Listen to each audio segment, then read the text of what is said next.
In this video, I'll prove that Muhammad is a fraud, a false prophet. The proof is very simple. Muhammad does something that no true prophet would ever do. To see this, let's start with something that Christians and Muslims agree on. Joseph Smith was a false prophet. Smith started the Mormon Church in 1830, saying that he was a true prophet of God. Now, just imagine this hypothetical dialogue between Smith and the Christians of his time. So, why should we think that you're a true prophet of God? Because the Bible prophesies my coming by name. Where in the Bible is that exactly? In Genesis chapter 50, verse 33. Bro, there is no Genesis 50:33. Genesis 50 stops at verse 26. Well, that's because the original ending of Genesis was lost. But don't worry, God has sent these verses down again. They've been re-revealed. I think I see where this is going, but I'll play along anyways. Who were they re-revealed to? Well, me, of course. Isn't that wonderful? You should be laughing at this point, because this is ridiculous. It's hopelessly circular. To believe in Joseph Smith, I need to believe in the prophecy of Genesis 50:33. But to believe in Genesis 50:33, I need to believe in Joseph Smith. But it's worse than a bad argument. It's proof of fraud. This claim requires us to think of God as a bumbling idiot, a forgetful moron. Supposedly, this is the sequence of events. Number 1, God sent down a prophecy that Joseph Smith would come. Number 2, over time, God allowed every trace of that prophecy to disappear from the face of the earth. Everyone forgot, and everyone lost that bit of the Bible. This is very absent-minded of God. Number 3, God realizes that the prophecy is forgotten, so decides to send the prophecy again. Who should he send the prophecy with? God makes the worst possible choice. He sends the prophecy to the person that the prophecy is about. Unfortunately, God doesn't seem to realize how utterly pointless and hilariously inept this actually is. Given that God isn't a moron, this is all nonsense. We know what really happened.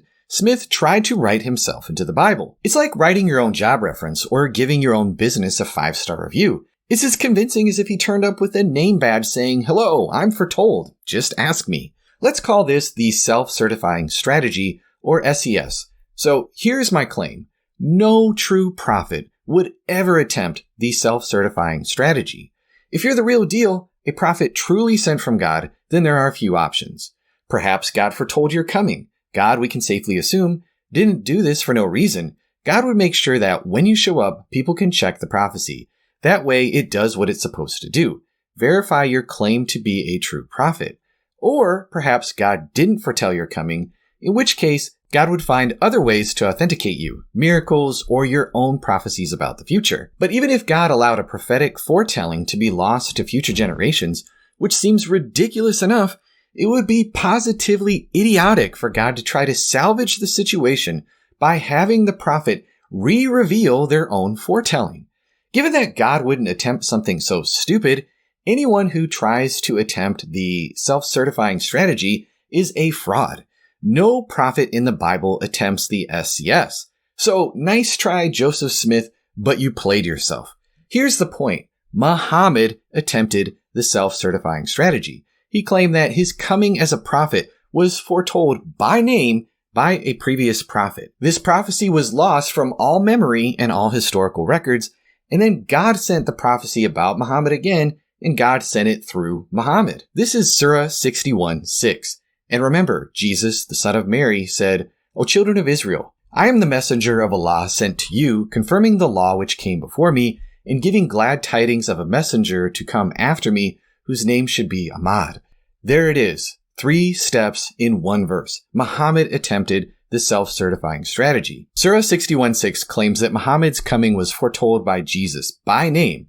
Ahmad and Muhammad are essentially the same name in Arabic. This prophecy appears nowhere in any historical record we have about the words of Jesus. It's not written down, remembered, or referred to by anyone in the 6 centuries between Jesus and Muhammad. The people of Muhammad's day could not have gone to any independent historical source for these words. The only source we have for these words spoken by Jesus is the re-revealed words given to Muhammad. God, having allowed Jesus' words to be lost, has re-revealed them through the prophet that they are about. Rather than allowing Muhammad the basic dignity of letting his listeners independently check this foretelling, God forces Muhammad to self-certify. It's humiliating. None of this assumes anything about the New Testament or the Gospels or Jesus or the Bible or the church. It is an internal check, a test that no true prophet would fail. Muhammad fails decisively. No true prophet would say, I was foretold by God, but only I know about it. But Muhammad does reject him.